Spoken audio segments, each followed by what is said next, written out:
Happy Monday sa atin lahat guys. Wala pa akong pasok ngayon, bukas pa. So magluluto muna tayo ng para sa tanghalian natin. Ngayon maggagawa ako ng tokwat baboy. Ayan yung ating pork atin na pinakupsan at pinamantika. Saka ito yung ating tokwa. Ayan, binabat ko siya sa toyo at liquid seasoning at kalamansi. Tapos yung iba piniprito ko na para masarap, malasa siya. Maganda kasi nakababad yung tokwa, malasa. Okay. So, ayan na yung ating pritong tokwa.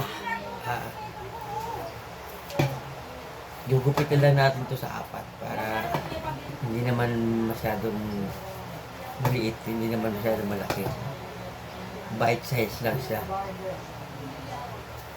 Sarap na to.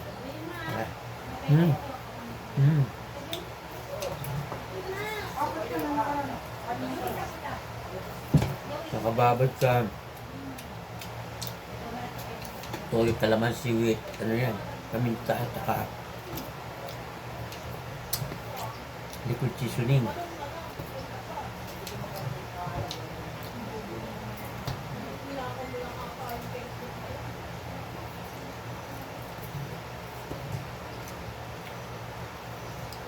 Budget na ulam to kasi 200 yung pork, 50 pesos yung tokwa, 250, tapos Ricardo nasa 300 lahat. Tanghalian at saka hapunan, o di tipid.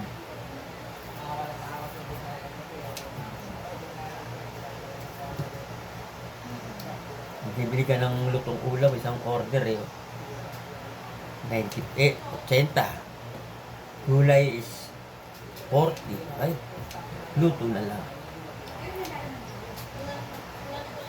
Pero kung dalawa rin lang naman kayo kakain, bili na lang kayo. Kami, kami. Lima.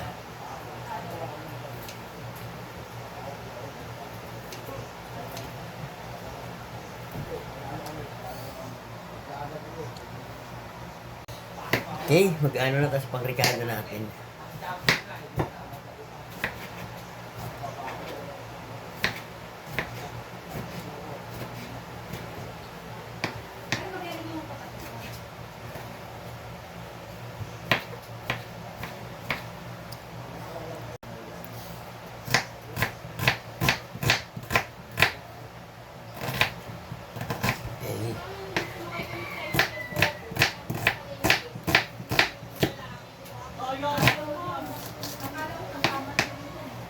Ay, yung bawang natin. Mas maraming bawang, mas masarap. Okay. Isang buong bawang kung ginayat ko.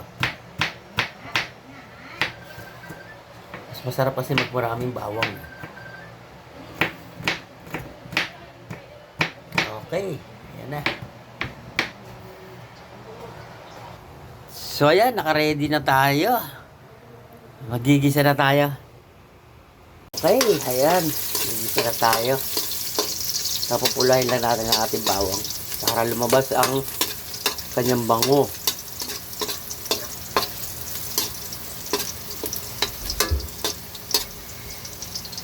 Yan, konti pa.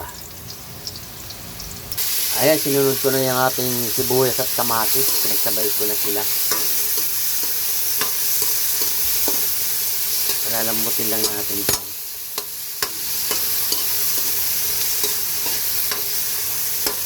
Tokwat baboy ito, kaya nilagyan ko siya ng kamatis para medyo may tamis siya ng konti.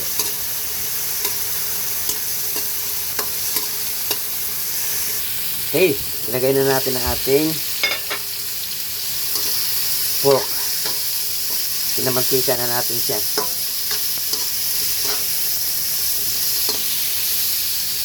Okay, lagyan natin siya ng pampalasa.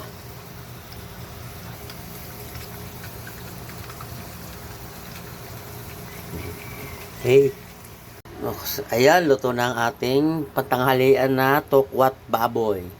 Okay, ready na sa tanghalian.